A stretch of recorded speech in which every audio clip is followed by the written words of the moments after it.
국민 여러분, 안녕하십니까? 여기는 대한민국 대표 정치 전문 플랫폼 한국정치TV입니다. 지난 1월 7일 공수처는 서울 서부지방법원으로부터 윤석열 대통령에 대한 두 번째 체포영장을 발부받았습니다. 하지만 공수처와 서울 서부지방법원은 이 두 번째 체포영장의 유효기간에 대해서는 공개하지 않았습니다. 이것은 은밀하게 집행해야 하는 체포영장의 특성상 영장의 내용과 유효기간 같은 세부사항이 외부에 알려지는 것이 도움이 되지 않기 때문입니다.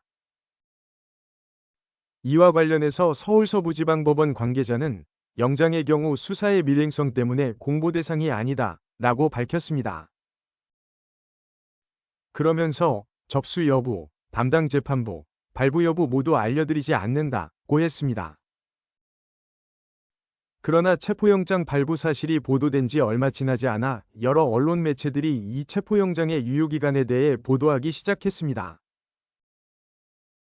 이 언론 매체들에 따르면 공수처가 법원에서 다시 발부받은 윤석열 대통령에 대한 체포영장의 시한이 3주 정도인 것으로 확인됐다고 합니다. 이렇게 두 번째 체포영장의 유효기간에 대해 보도한 언론 매체로는 SBS, 연합뉴스TV, 조세일보 등입니다. 언론 매체들의 보도 내용에 따르면 3주에 이르는 이번 체포영장의 유효기간은 공수처가 요청한 기한대로 서울 서부지방법원이 발부해 준 것이라고 합니다.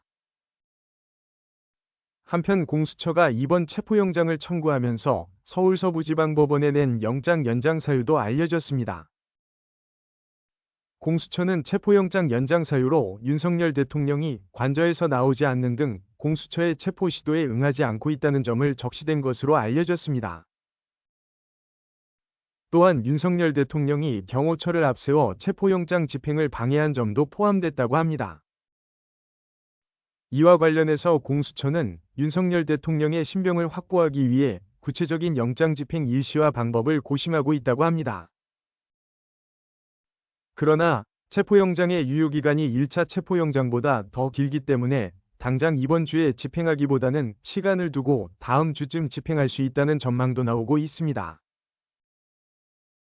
한국정치TV는 국내 최초로 탄생한 중립적, 객관적, 과학적, 불편부당한 독립정치 미디어입니다. 여러분의 구독과 알림, 자발적인 후원은 채널의 제작과 운영에 큰 힘이 됩니다.